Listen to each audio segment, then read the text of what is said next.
invité principal. Jésus, mon invité principal. Il a en lui le secret du mariage, mon invité principal. Nabali, bandeko nabali,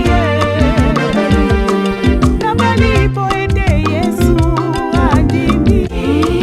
Papa nalibala na yo Yesu kosala, nalibala na yo Yesu kosala. Yende azali mwinda libala, yende azali mwinda libala. Soki molili ekoti na ndako, kama belela kaka Yesu aza mwinda. Nandimi libala oyo euti na Nzambe nandimi. Papa nalibala na yo Yesu kosala, nalibala na yo Yesu kosala.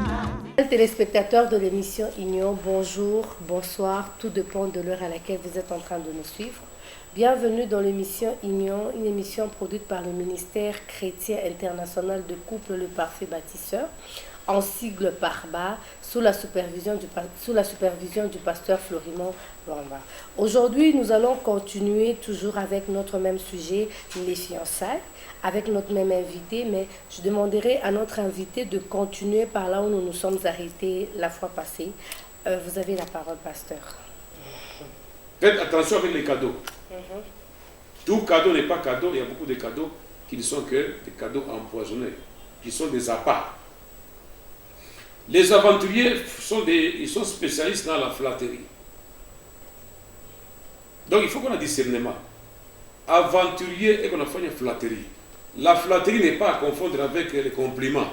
Okay. Les compliments sont officiellement admis. Les compliments sont bons, sont admissibles. Tandis que la flatterie, c'est une fausse louange. C'est en fait un piège qu'on vous tend. Tu vois? Un flatteur tend un piège. Il anakuambia uko mzuri sana. Wewe mishie kama balikuzala kama unaanguka kumweshi. Mangu yako sana unalaka na majipa, unalaka na nini? Donc il sema vitu vimoja hivi vizuri sana kwa mashikio. Kumbuka le corbeau le renard. Et la fontaine atakutachikia les soins iko pale. Faites attention à la flatterie.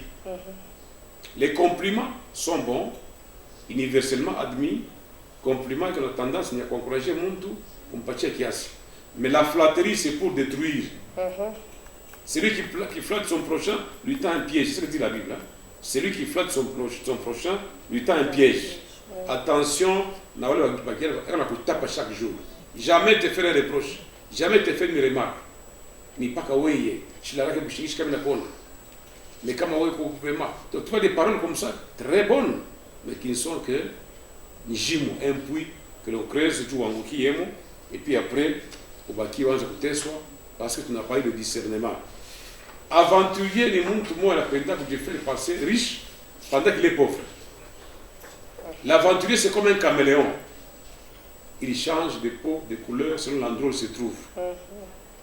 C'est bien un choral. Et qu'on aime pas mesure, c'est un tout mimbo, très bien, un biche avant, tout ça. Mais au fond de lui, ce n'est pas ce qu'il cherche. Louer monde. Il fait ça pour attirer l'attention d'une fille, et puis après, chez mon pata, on a équipé la moukalise, la moukoral, on a diache. Donc, un aventurier est très, très dangereux, mais il faut la discernement du Mouyoua.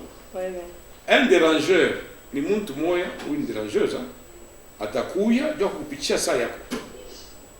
Ashikwamesha takoa, ashikwamesha nakupenda, mais Mungu paka naye kila siku.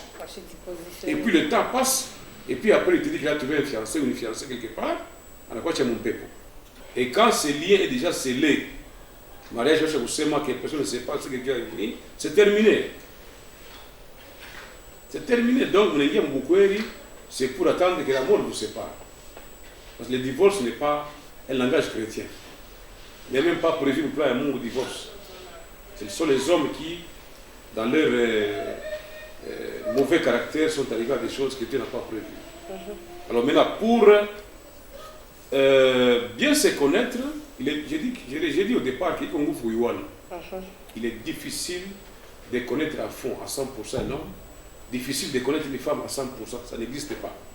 Mais on peut quand même avoir une idée des fiscs, une idée plus ou moins globale sur le caractère de la personne avec qui on veut cheminer pour la vie. Alors, l'un des moyens pour y parvenir, c'est le dialogue. Dans les fiançailles, prenez le temps de parler.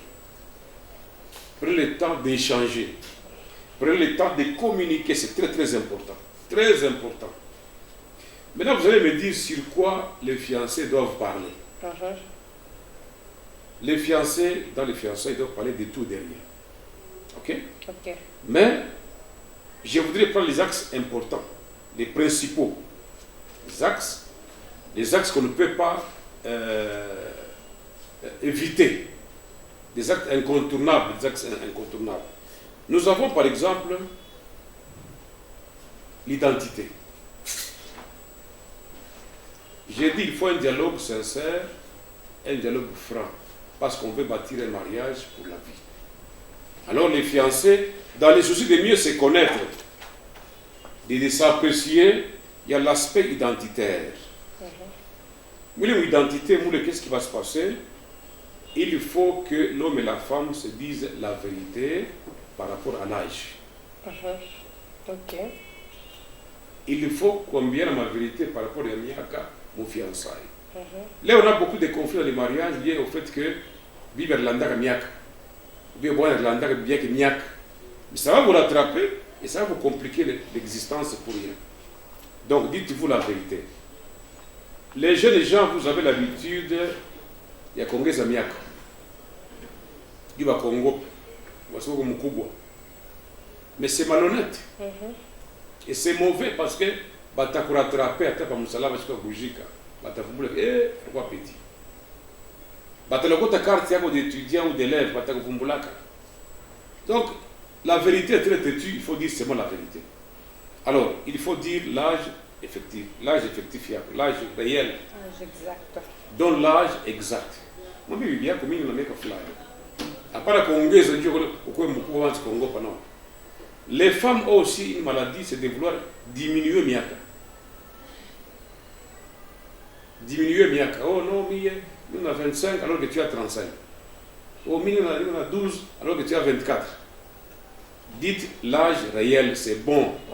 Parce que quand on a confondu dans le mariage que tu avais menti, tu vas te créer encore des problèmes, des incidents inutiles au mariage. Donc il ne faut pas bâtir sur le mensonge, il faut dire la vérité par rapport à Miaka. 2. Il y a sur État Yamuntu.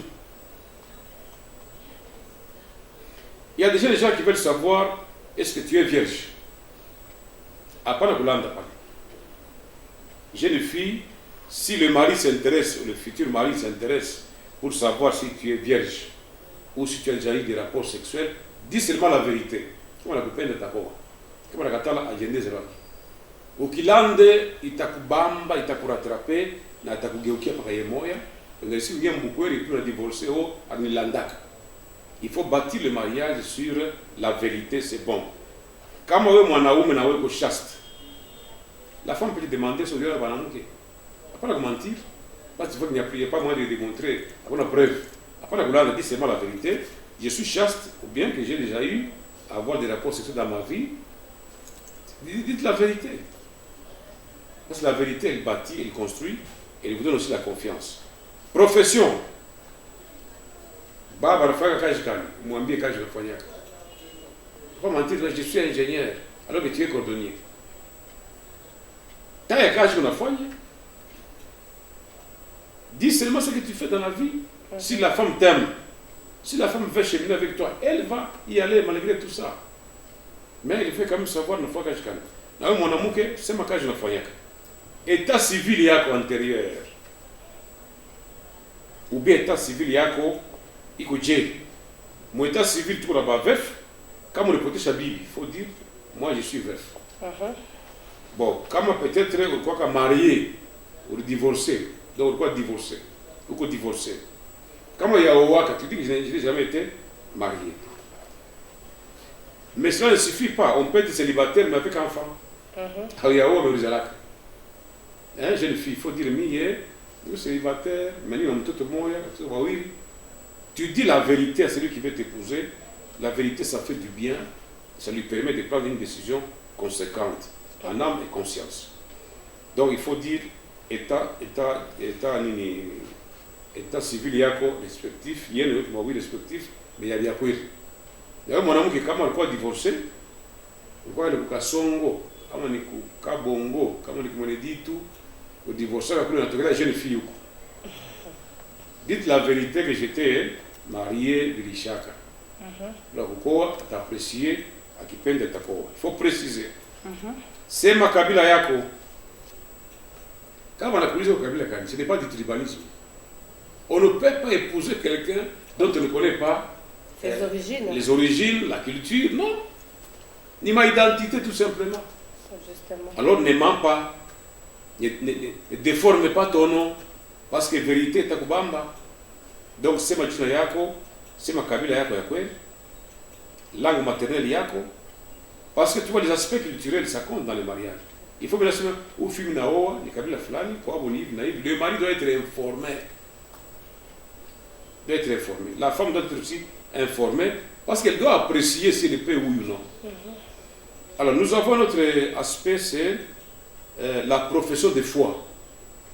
Comme Christ, awapana. Kama wana mkristo unaenda kujenga wapi? Kama mkristo unajenga kwa shikani. C'est important de donner ces éléments-là pour permettre à l'autre d'apprécier.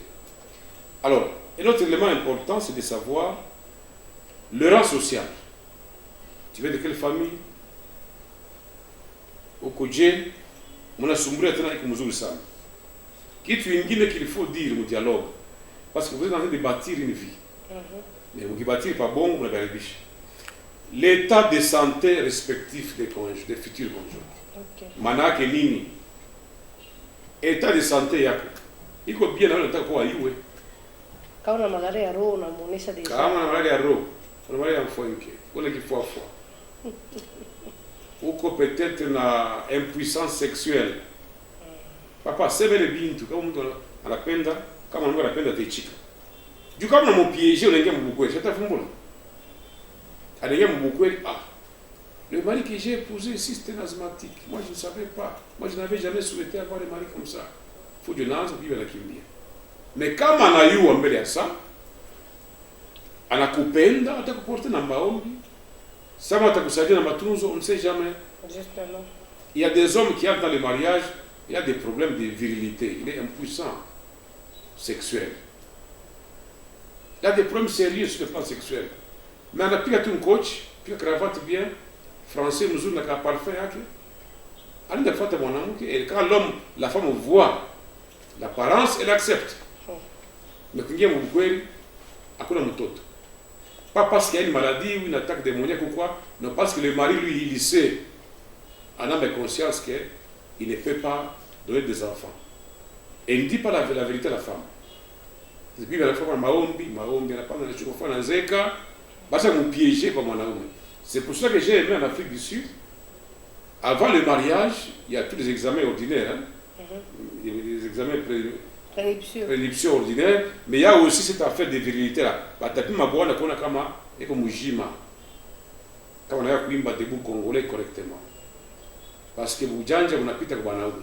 Donc il faut dire la vérité par rapport à son état de santé. Ça moi on a un handicap kama moi hivi. Ulifichika. Siku ya mariage bibi anakaona anakimbia. Oh iko maternity. Oh ulimfichika na kumula na kwenda. Na sio malaya kwa libingine. Masomo ulifunda, pas kufichika. Niveau yako ya masomo, il faut dire à votre femme, voilà, moi je suis diplômé d'État. Moi je suis un technicien, moi je suis ceci, je suis cela. Ne cherchez pas à donner des titres que tu n'as pas. Tu as fait l'université, ok. Tu as fait ceci, tu as fait cela. Je suis mécanicien, électricien. Dites simplement niveau ya masomo yako. Na wewe mwanamke na wewe tai niveau yako ya masomo muyuane parce que mko mfaze kufundana. Kuko mambo ya maguu na mapassion. Unapenda ni maisha yako, maguu yako kujie manini. Tout ça, mon dialogue vient de vous en parler, c'est pour permettre à l'un à l'autre à pas te kuona kama bitaivia si la mayonnaise là va prendre oui ou non. C'est-à-dire si le mariage là a un avenir ou s'il n'y a pas d'avenir, si vous êtes compatible ou pas, si vous êtes fait l'un pour l'autre. Oui. Donc ça dans les mariages, dans les fiançailles, le dialogue, il est très très important. Il vous permet, tant soit peu, de vous connaître. Alors, un autre élément, parmi les choses qu'il faut faire dans les mariages, dans les fiançailles, c'est des visites en famille. Ça veut dire Ça signifie que les fréquentations en famille vous permettent non seulement de vous connaître vous deux, mais aussi d'avoir une idée sur la famille, dans la laquelle future, vous entrez. voilà, la future fiancée, du futur fiancé. On a comme bazazi yake, mfano yabo, comme bamafura, comme baije, culture yakwabo, en vous fréquentant là-bas, vous avez l'occasion de connaître ce que est la fille, mais aussi ce que est le garçon, par rapport à la famille, à la société. Au bout des comptes, vous allez vous décider si oui ou non, vous pouvez cheminer ensemble jusqu'au mariage. C'est très important. Dieu que vous avez mon fiançailles, il y a aussi certains travaux d'intérêt commun. Travailler en groupe.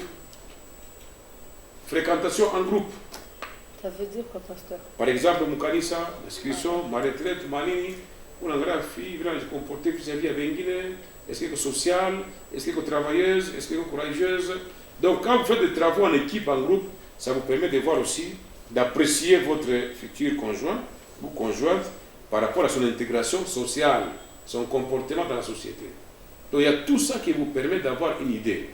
Connaître quelqu'un à fond, ça c'est Dieu seul. Mais avoir une idée sur ce que est quelqu'un, c'est possible à travers le dialogue, la fréquentation en famille, à travers les travaux communautaires, etc. Hein. La liste n'est pas exhaustive, hein. Il y a d'autres choses très importantes que l'on peut faire pour, n'est-ce pas, arriver à se découvrir, pour mieux se connaître. Pendant les fiançailles, un autre élément à faire très important, ce sont les examens médicaux prénuptiaux. Il faut connaître l'état sérologique du futur conjoint ou de la future conjointe. Et là-dessus, je crois que nous verrons comment entrer en détail avec l'appui des médecins, donc des spécialistes dans ces domaines-là. Et les examens qui sont prescrits, généralement, il y en a 3. Il y a un élément très important, ce sont les examens médicaux prénuptiaux. Très capital parce que ça permet à l'homme et la femme de savoir, d'avoir une idée sur, d'apprécier l'état sérologique de celui ou de celle qu'on veut épouser.